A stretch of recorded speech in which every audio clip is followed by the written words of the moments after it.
आप सभी लोगों का हमारे चैनल पे बहुत बहुत स्वागत है। मैं आचार्य श्याम मोहन त्रिपाठी भक्त और भगवान की कथा आप लोगों को सुनाने जा रहा हूँ। क्षीर सागर में भगवान विष्णु शेष शैया पर शयन कर रहे थे। माँ लक्ष्मी जी उनके चरण कमल को दबा रही थी। उसी समय भगवान विष्णु का पैर शेष शैया से उनका अंगूठा थोड़ा बाहर आगे निकल गया, और जब आगे निकल गया तो क्षीर समुद्र में एक कच्छप वह देख रहा था। वह कच्छप का इच्छा हुआ कि अगर भगवान विष्णु के चरण को मैं स्पर्श कर लेता हूँ, उनके चरण के अंगूठों को जो है जीभ से चाट लेता हूँ, तो मेरा भी मोक्ष हो जाएगा, उद्धार हो जाएगा।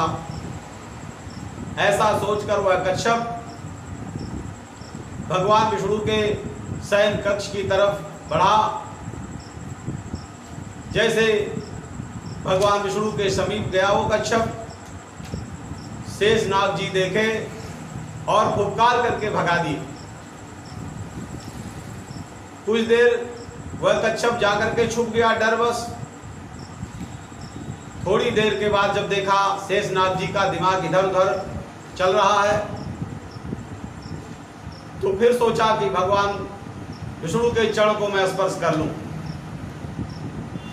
जैसे वह कच्छप फिर भगवान विष्णु के शेष शैया पर पहुंचा तो लक्ष्मी जी देख रही थी। उस कच्छप को उसी समय डांट करके भगा दिया। कच्छप वहां से चला गया। सतयुग बीत गया और त्रेता आया। तो सतयुग और त्रेता के बीच में जो समय था, वह कच्छप कई बार अवतार लिया, कई बार जन्म लिया, और हमेशा भगवान विष्णु को पाने की इच्छा के लिए वह हमेशा भगवान का कीर्तन भजन भक्ति किया करता था। भक्ति करते करते कच्छप को यह ज्ञान प्राप्त हो गया कि त्रेता में भगवान विष्णु राम के रूप में अवतार लेंगे।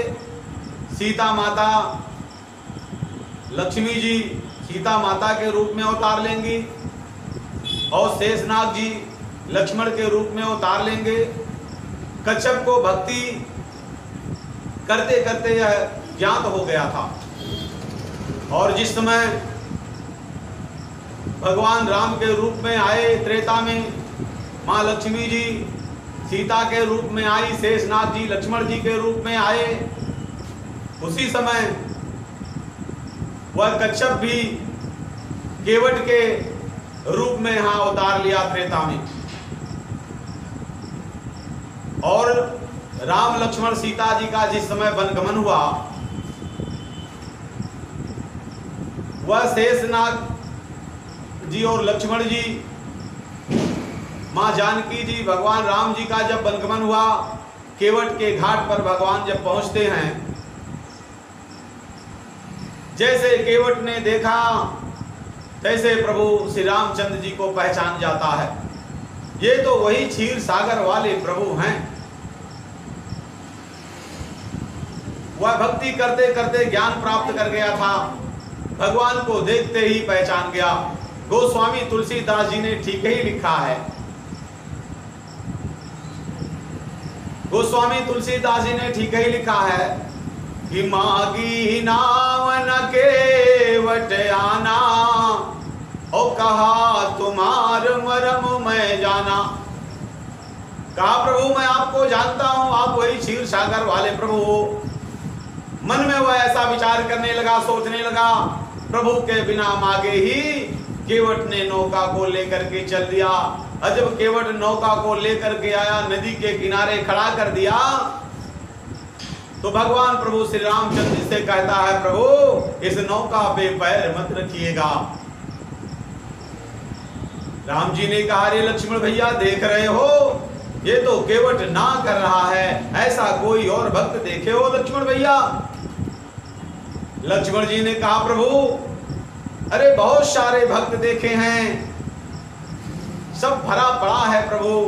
राम जी ने कहा है, लक्ष्मण जी ने कहा हाँ भैया मैंने बहुत सारे भक्त देखे हैं, आपके जितने भक्त हैं सब नाई करने वाले हैं।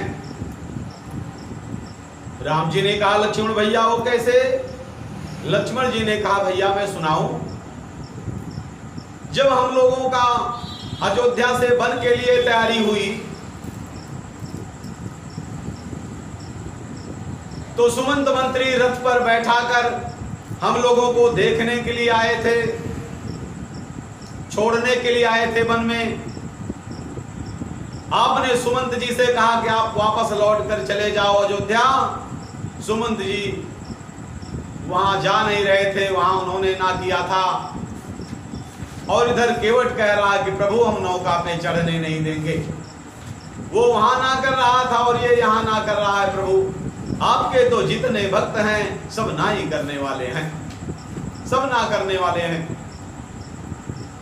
भगवान श्री रामचंद्र जी ने कहा लक्ष्मण भैया इसमें केवट का कोई दोष नहीं है, क्योंकि जब मैं अयोध्या से वन के लिए चला तो ये ना वाला अपशकुन मेरा वहीं से जुड़ता चला गया। तो जब अयोध्या से ना वाला अपशकुन जुड़ता चला गया भैया तो जितने भक्त मिलेंगे सब ना ही करने वाले मिलेंगे। लक्ष्मण जी ने कहा भैया वो कैसे? कैसे अयोध्या से ये ना वाला अपशकुन जुड़ता चला गया? राम जी ने कहा कि लक्ष्मण भैया सुनाओ, सुन पाओगे? अरे वनवास तो सिर्फ मेरा हुआ था लक्ष्मण भैया, मैंने आपको भी रोका था मेरे साथ बनना चलो, आपने माना, आपने भी तो ना किया था। मैंने सीता को भी रोका था मेरे साथ बनना चलो, सीता ने मानी, इन्होंने भी तो ना किया था। तो जब अयोध्या से ना वाला अपशकुन जुड़ता चला गया तो अब जितने भक्त मिलेंगे सब ना ही करने वाले मिलेंगे। लक्ष्मण जी निराश हो गए और सीता जी भी निराश हो गई कि बात तो सही कह रहे हैं, हम दोनों लोगों को रोके, हम दोनों लोग नहीं माने। जब प्रभु श्री रामचंद्र जी ने देखा कि सीता और लक्ष्मण जी दोनों निराश हो गए ऐसी वाणी सुनकर, तब वो समझाने लगे कि लक्ष्मण भैया आप इसलिए नहीं माने कि आप मुझसे बहुत प्रेम करते थे, मुझसे बहुत प्रेम करते हो और सीता भी तुम्हारी तरह मुझसे प्रेम करती हैं, इसलिए वो नहीं मानी। जिस तरह तुम दोनों मुझसे प्रेम करते थे और नहीं माने, उसी तरीके से तुम दोनों की तरह ये केवट भी मुझसे बहुत प्रेम करता है, इसलिए कह रहा है कि प्रभु बिना चरण धोए नौका पर चढ़ने नहीं देंगे। लक्ष्मण भैया इसमें बहुत बड़ा राज है। जब गौतम की नारी अहिल्या श्राप बस पत्थर बन गई थी तो प्रभु के चरण के रज के धूल लगते ही वो पत्थर नारी बन गई। तो केवट ने कहा भगवान जब पत्थर नारी बन सकती है आपके चरण के धूल लगने से, तो कहीं ऐसा ना हो ये मेरी काठ की नैया है प्रभु, आपके चरण के रज लग जाएंगे, मेरी काठ की नैया नारी बन गई तो हमारी रोजी रोटी चली जाएगी प्रभु।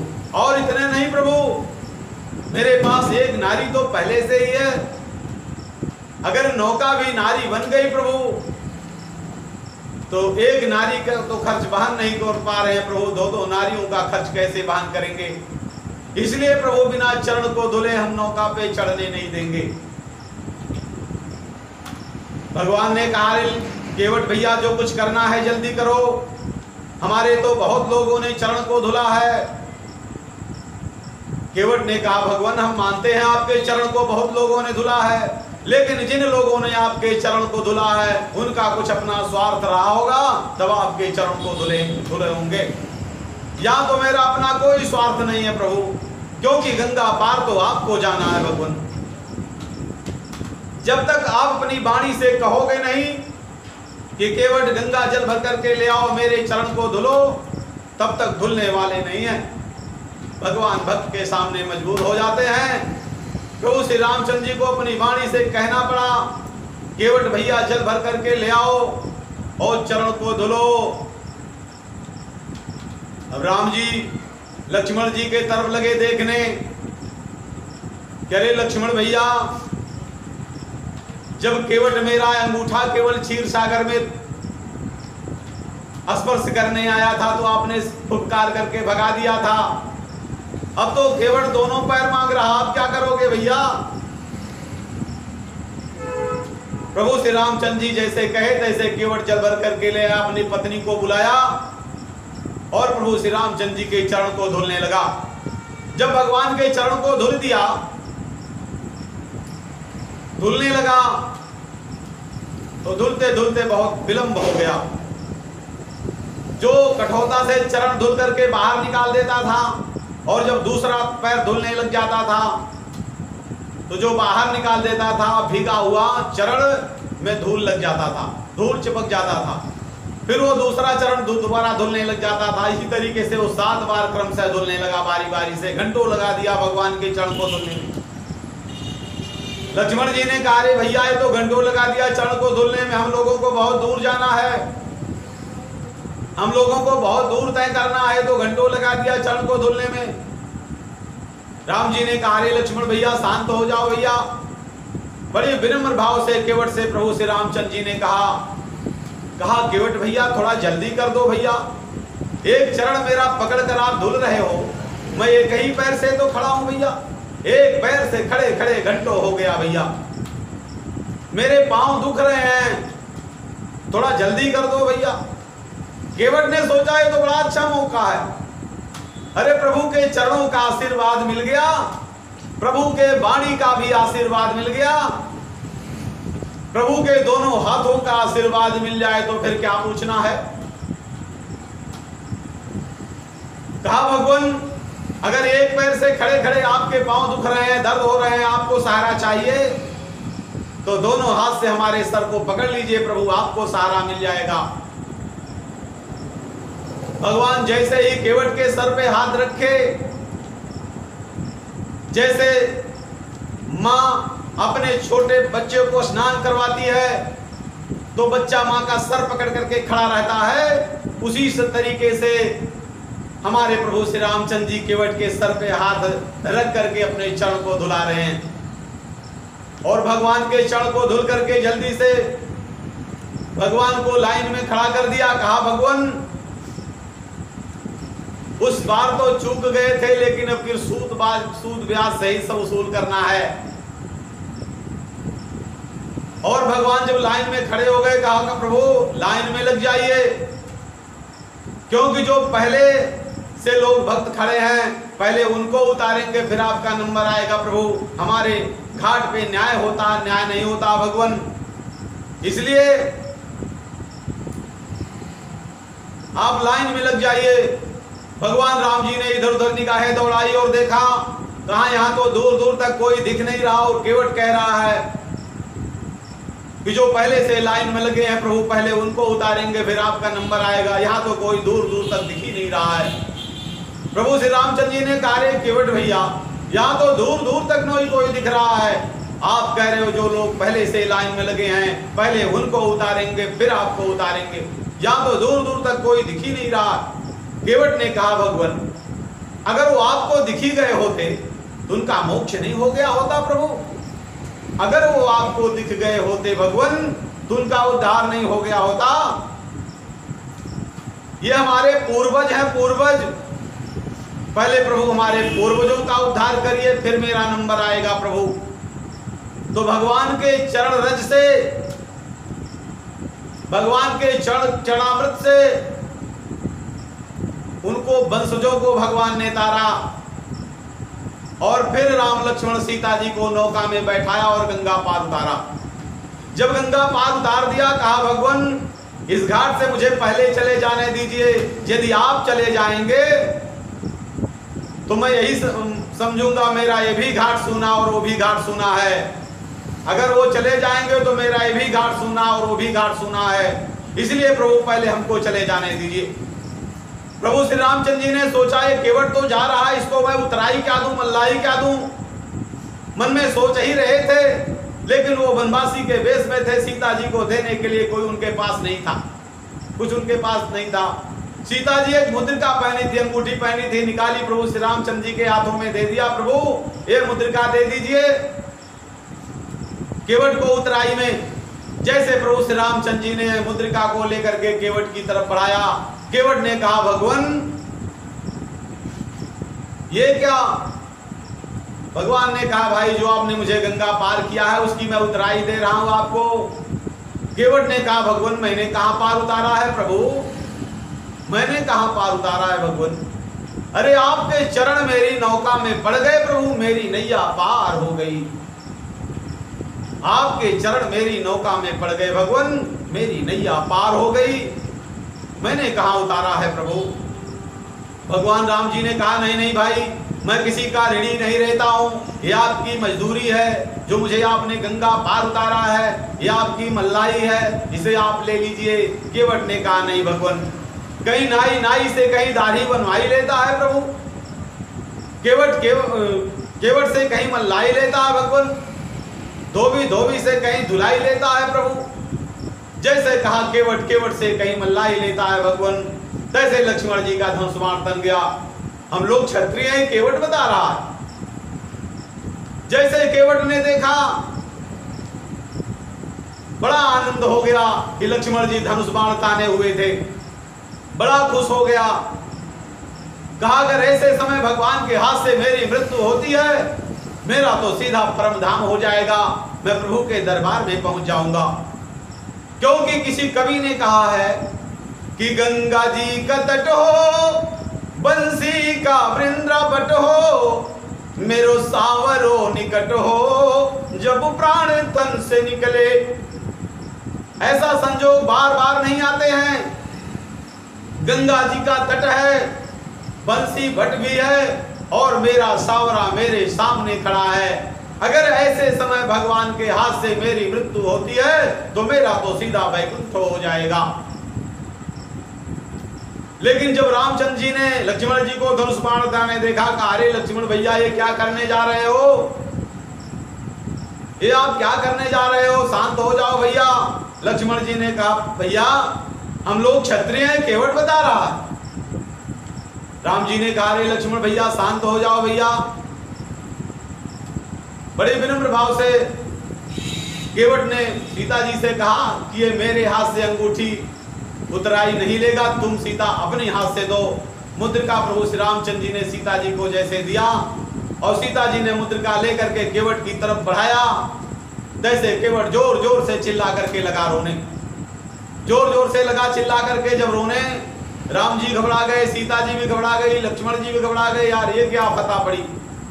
अब मुद्रिका देने के बजाय सब लोग चुप कराने में जुटे। कुछ देर के बाद जब केवट जो है चुप हुआ, राम जी ने कहा भैया आप काहे के लिए रो रहे थे? केवट ने कहा प्रभु मैं इसलिए रो रहा था कि एक बार सीता के पिता जनक जी ने आपके चरण को धुला था, तो अपनी कन्या का विवाह आपसे कर दिया और मुद्रिका दहेज में दे दिया, और प्रभु मैं आज आपके चरण को धुला हूं तो इस बेटी को देने की बजाय इसका श्रृंगार उतरवा लूं, यही पिता का धर्म होता है क्या? कहा प्रभु नहीं, इस बार तो मैं नहीं लूंगा, जब कभी दोबारा आइएगा दीजिएगा तो ले लूंगा। प्रभु श्री रामचंद्र जी ने कहा केवट भैया दोबारा ना हो तो? राम जी ने कहा अरे केवट भैया, केवट ने कहा कि प्रभु अगर आप दोबारा नहीं आएंगे तुम आपके ऐसे वैसे भक्त नहीं हैं, हम क्षीर सागर पहुंच जाएंगे, वही हिसाब किताब बराबर कर लेंगे। तो प्रिय भक्तों, हमारे कहने का मतलब यह है कि भगवान से केवट की तरह ही प्रेम लगाइए, जिससे आपका और आपके परिवार का कल्याण हो। धन्यवाद। जय श्री राम।